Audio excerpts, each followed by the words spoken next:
Hey guys, it's your rich auntie back with another travel story. So today we are going to talk about country number 12, the United Arab Emirates, popularly known as the UAE, or popularly known for the non-travel elites as Dubai. Okay, let me educate you guys. Dubai is a state. Dubai is an emirate in the UAE. I think it's one of the 7 emirates of the UAE. Okay, so there are 7 states or 7 emirates that make up the UAE, of which Dubai is one of them. The country is actually the United Arab Emirates. So my first trip to the United Arab Emirates was in 2017 for a dear friend's 40th birthday. It was 4 days of mad partying and I was in love. I actually went there a day earlier and I went to the Emirates of Abu Dhabi to spend some time with my friends who were expats and living there at the time. They live in a small town called Al Ain, which is a town where the royals, the leaders of the country, that's where they live. And so I was able to experience some rich culture. So if you ever want to go off the beaten path, forget about Dubai, check out Abu Dhabi. That's where you have the mosque, but you also have like authentic Emirati culture that you can find there. And that's where you have the beautiful, like the highest point of the Middle East is in one of the mountains that's in Abu Dhabi. Okay, they have like a Tour de whatever, it's not Tour de France because it's not France, but they have like a bicycle race that they do there. It's a very beautiful mountain. It has this road that is very dramatic up the mountain, where they have all those car racing and they have a bicycle tour annually there as well. But anyway, my first trip was in 2017, but since 2017 your auntie have been back to the UAE 7 times. So I'm going to tell you a little bit about our latest trip to the UAE. So the latest trip to the UAE, I went with my kings, my 2 sons. I have 2 sons. King Alex is 20, King Aaron is 15, and I've traveled with them all over the world. And this was our 2nd time going back to the UAE as a family, and my 7th time going back to the UAE. And so this time I wanted us to hit all 3 Emirates. So we split our trip. Well, not all 3. I wanted us to hit my 3 favorite Emirates. So there's 7 Emirates, but there are 3 of them that are actually noteworthy. And it's Dubai, which is the most popular. You have Abu Dhabi, where you have the mosque, and the Emirati Palace, where you can get a really good high tea experience. And then you have Ras Al Khaimah. So Ras Al Khaimah is like the exclusive part of Miami to those guys. So Ras Al Khaimah is where the elites, the wealthy Emiratis, that's where they go on vacation. Okay, so Dubai is where the whole world goes on vacation. Ras Al Khaimah is where the elites of the UAE go on vacation.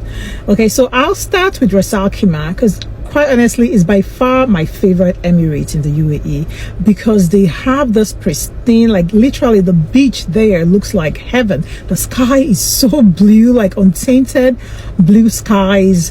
Whenever we go to Ras Al Khaimah, we stay in the Ritz-Carlton.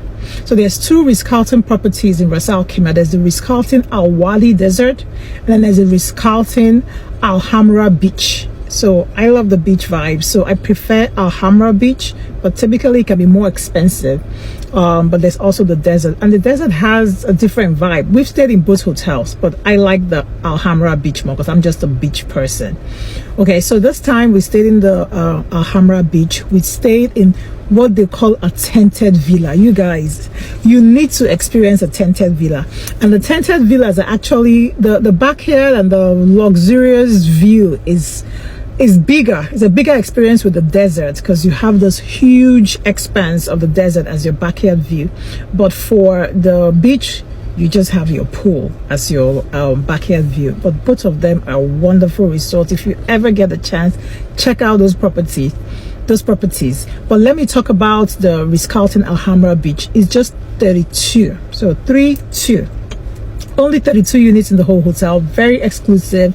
Everybody gets a tented villa with their own private pool and their own outdoor tub. Oh, that's literally my most favorite hotel property in the whole wide world. I can't talk about it enough, but I'm gonna stop boring you. So in Ras Al Khaimah, we don't really like to do much when we're in Ras Al Khaimah. We just, hang out by the pool, hang out by the beach, because man, those hotel rooms are so expensive. I just want to hang out there. And then the food at the hotel serves always fresh and good. The only thing that we do when we're in Ras Al Khaimah is to go to the little mall and just watch a movie as a family, and that's all we did.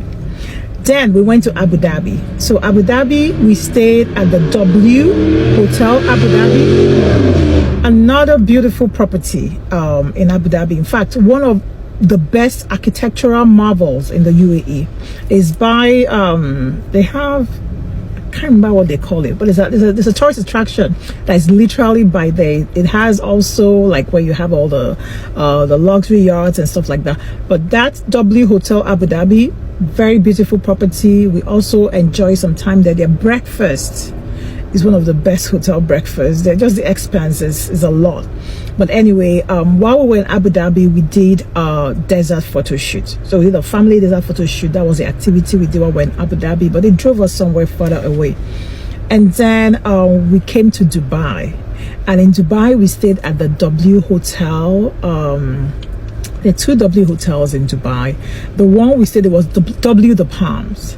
And at W The Palms Hotel, it's a cool hotel. It has a beautiful pool area, and it has a very good view to like the Dubai skyline at the beach of that hotel. But the suite that we were upgraded to, it was insane party suite. I wish I had gone there with a bunch of my friends. Would have had a wild night. Like literally, there was maybe like 50 bottles of liquor in our room. Yeah, but I mean, you have to pay for it. But yes, it was just, they gave us a party. It was beautiful. While we were in Dubai, we did the dinner in the sky Dubai. Me and my first son, King Alex, did it. We loved it. I think it was his 20th birthday or so. We celebrated there. And then while we were in Dubai as well, we did the Burj Khalifa, like the top 3 floors of the Burj Khalifa, the luxury top of the Burj Khalifa. Very good experience. Definitely worth seeing, because you also have the opportunity to go outside. Yes, outside of the Burj at that 142nd, 145th floor. Although 148th floor, and you can go outdoors. It was wild though. The wind almost blew up a girl's weave. But anyway, and then while we were in Dubai as well, my first son got very tired. That was a very long trip. When I travel with my children, I tried to stay 5 days to 7 days, but we did like 8 days because we wanted to do all the Emirates. And by the day 6, my first son was like tired of the food. He's a Nigerian guy. He likes his rice and stew, and he was just not having it. He was done with all the American type food that they have in Dubai. And so we had to go find a Nigerian restaurant. And that's how we found the Chop House. It's a Nigerian restaurant called the Chop House. If you ever go to Dubai and you're craving Nigerian food like King Alex, you've just had it with all the American food, check out the Chop House in Dubai. Very wonderful restaurant. We had different kind of Nigerian food. We had rice and stew, jollof rice, and we enjoyed everything we had. Okay, so that is our Dubai story. And one thing about that UAE trip was because we stayed in luxury hotels like on every single Emirate, and we landed, when you fly Emirates, you tend to land Dubai very late at night, or you're departing very early in the morning. So one hack that we did was on our arrival day and on our departure night, we stayed in a cheaper hotel in Dubai just by the airport. So we did 2 things with that. We reduced our hotel bill for those 2 nights drastically. I'm talking from like $900, $1,000 a night to like $100 a night. So our hotel bill was manageable, and it was a very nice hotel too. It was one of the Marriott design hotels that was just like 15 minutes from the airport. So we also cut our stress, because we cut our commute time. When we landed, we only had to drive 15 minutes to go sleep, and when we're leaving, we only had to wake up to drive 15 minutes to the airport, instead of waking up in Ras Al Khaimah, right, or even waking up in the Palms and driving like 1 hour to the airport. So ask me any questions you have. Give me a thumbs up if you like this video. Share this video. And if you have any questions about the UAE, I've been there 7 times. I can answer a lot of your questions. I've been to almost every single tourist attraction in the UAE by this time. Till next time.